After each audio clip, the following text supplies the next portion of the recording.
Guys, good morning, જય શ્રી કૃષ્ણ, જય માતાજી બધાને. કેમ છો બધા? મજામાં? આઈ હોપ કે તમે બધા મજામાં છો. હું પણ એકદમ મજામાં છું. અને તમને જોઈ તમને બધાને એવું હોય છે કે ભાઈ હું આવી ગઈ હું રાજકોટ. તમને બધાને ખબર પડી જ ગઈ છે. પ્રતિક, જય શ્રી કૃષ્ણ, જય માતાજી. જય શ્રી કૃષ્ણ, જય માતાજી. Good morning. ગુડ લાઈટ આવવાની મોર્નિંગ. નથી આજ. લાઈટ વગર રહેવાનું છે 12 વાગે. 12 વાગ્યા સુધી લાઈટ વગર રહેવાનું. સારું છે ને, મેં મારા ફોનમાં હે ને 100% ચાર્જિંગ કરી લીધું છે ઘરે, એટલે અહીંયા હે ને કાંઈ ઉપાધિ જ નહીં. તમારે થયું કે નહીં? તમારામાં ચાર્જિંગ છે? હાલો હવે દીવાબત્તી કરી નાખો.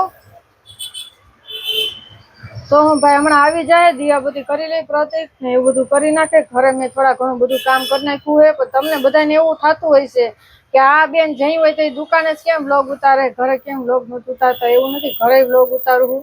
ઘરે હે ને મારે લાઇટનો પ્રકાશ ઓછો પડે છે, એટલે હે ને રિઝલ્ટ થોડુંક ફોનમાં સારું નથી આવતું. પણ તમે બધા મને થોડોક સપોર્ટ કરતા રહ્યો ને, એટલે હે ને હું સારામાં સારો મોબાઈલ લઈ લઉં ને તમને બધાને હે ને સારું રિઝલ્ટ બતાવીશ. બરાબર છે? એટલે તમે હે ને મારી યુટ્યુબ ચેનલને સબસ્ક્રાઈબ કરી દેજો, થોડોક સપોર્ટ કરતા રહેજો. એટલે હે ને આની આપણે નવો મોબાઈલ આઈફોન લઈ લેવું, એટલે એમાં હે ને મસ્ત રિઝલ્ટ આવે. પ્રતિક જો દીવાબત્તી કરી નાખે છે, દીવાબત્તીનો ટાઈમ થઈ ગયો છે.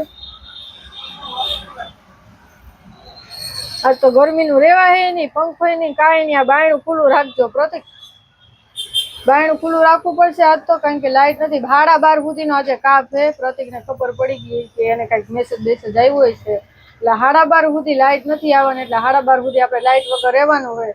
અને આ કાચનું બાયણું હે ને થોડું ખુલ્લું રાખશું, કાચનો દરવાજો, એટલે હે ને થોડીક હવા આવે. એટલે જોઈએ, હાલો હવે દુકાને હે ને સાફ સફાઈ પ્રતિકે કરી નાખી. મેં કાંઈ કર્યું નથી.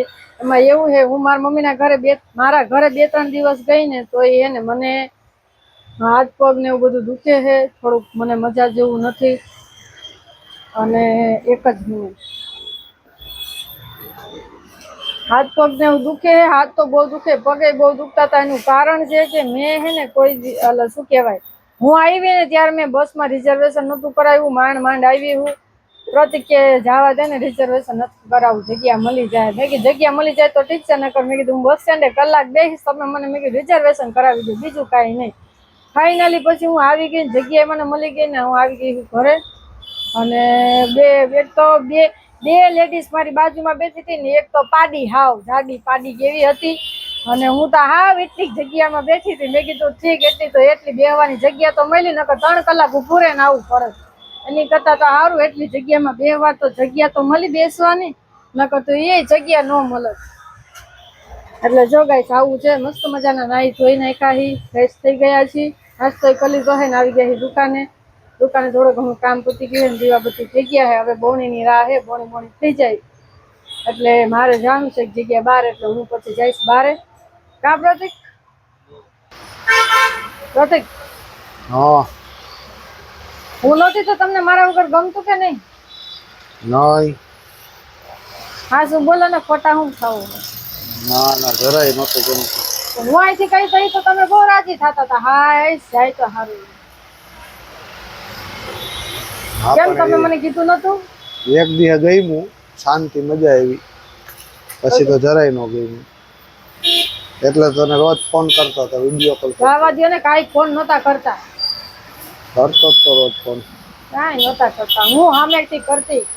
સવારે 10, 11, 12 વાગ્યા સુધી એનો ફોન જ ન આવે. બોલ, નકર સવારમાં હું અહીંયા પેલા જોબ કરતી ને, તો હું જાઉં ને કામમાં સવારમાં દોડા દોડી હોય, કામમાં દોડા દોડી હોય, વાત સાચી. પણ તમે મને ફોન જ નહોતા કરતા. રહેવા દે ને, હવે ખોટું બોલવું. તમારો ફોન જ બંધ હતો, ખબર છે ને?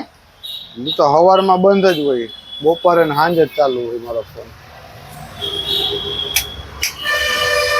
એમાં એવું છે, એનું ચાર્જિંગ છે ને અહીંયા પડ્યું, અને મારું ચાર્જિંગ મારી આગળ હોય. મારું ચાર્જિંગ છે ને હું ઘરે હોય એટલે ઘરે હોય, એટલે ચાર્જિંગ કરે. હવે મારું ચાર્જિંગ ન હોય એટલે જાય ક્યાં? અને ફોન સ્વિચ ઓફ ન થાય ને ત્યાં સુધી આપણે ફોન તો જોવાનો જ, બીજું કાંઈ નહીં. ફોન સ્વિચ ઓફ થઈ જ જાય ને, અહીંથી હાનનું એમને હોય. કેમ એમ? એક જ વાર છે તો સ્વિચ ઓફ, બાકી ચાલુ જ હતો. ના રે ના, હું રોજ ફોન કરું સવારમાં, રોજ ફોન બંધ હતો. ચાલુ જ હતો. કાંઈ ચાલુ નતો. તારો નહીં લાગતો, બાકી ચાલુ જ હતો. કાંઈ ચાલુ નતા. એક દી ચાલુ હતો, હું જઈ આવી ને ત્યારે. ત્યાં સુધી તો નકરો ફોન બંધ જ હતો તમારો. સવારમાં તારો ફોન આવ્યો જ નથી બતાવું તો કર્યો જ નથી બસ કોલ લિસ્ટ બતાવું રેવા જને હવે હું બધી માથાકૂટ કરો. અહીંયા દુકાને પોગીને તે કર્યો તો કેમ ફોન ન કર્યો એમ મેં કર્યો મારું દુઃખ ખાલી પરિણેલા સમજી હશે બાકી નો આ ડાયલોગ તમારો રોજનો હે કાંઈક નવું બોલો. એમ કહીને કે તારા વગર નથી ગમતું તોય વાંધો ગમે છે તોય વાંધો આવું ક્યાં બરોબર અને તને હું મારે નહોતી તો ઘરે કેટલા બધા કપડા ભેગા કર્યા. મશીન છે તો મશીનમાં કપડાય નથી ધોતા બોલ. એમની જેને બાયડીયું નહીં હોય એ શું કરતા હશે? ટાઈમ જ ન હોય તને ખબર જ છે મારો ટાઈપિંગ ટાઈમ નો જ હોય ને. 11 વાગે ઉઠવું પછી દુકાને મોડું થાય એટલે સીધા નાઈ ધોઈને ભાગે. 11 વાગે ને 7 વાગે ઉઠું 7 વાગે ઉઠું બીજા કામ હોય ને કાંઈ 7 વાગે નથી ઉઠતા. 7 વાગે ખાલી ખોટી ફાકાયું મારોમાં. 7 વાગે ઉઠું તો એમને તારો 7 વાગે ફોન ઉપાડ્યો ઈ તો કાલે વળી જાગતા તો તમે નકર ક્યાં જાગતા હતા? 7 વાગે ઉઠી જવું તારાથી વહેલો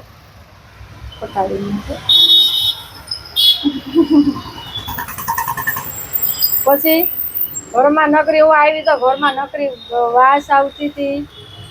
બંધ હોય તડકાનું ઘર એટલે આખો દિવસ બંધ હોય તો કેવું બધી વાસ આવે. અને કાંઈ કામ ન કરે મશીનમાં કેટલા બધા કપડા ભેગા કર્યા હતા. ખાઈને ભાણે આગું નથી મૂકતા. એને રોજ ખીજાવું પડે તઈ તઈ ભાણું આગું મૂકે. હા એવું નથી ખોટું બોલે છે ગાઈસ તમે બધા કોમેન્ટ કરજો કે પૂજા સાચું બોલે છે કે પ્રતિક સાચું બોલે છે. તમે જેને જેને સપોર્ટમાં હો ને એ બધા કોમેન્ટ કરવાની છે. બરાબર છે. હાલો હવે તમારે કાંઈ કહેવાનું? નહીં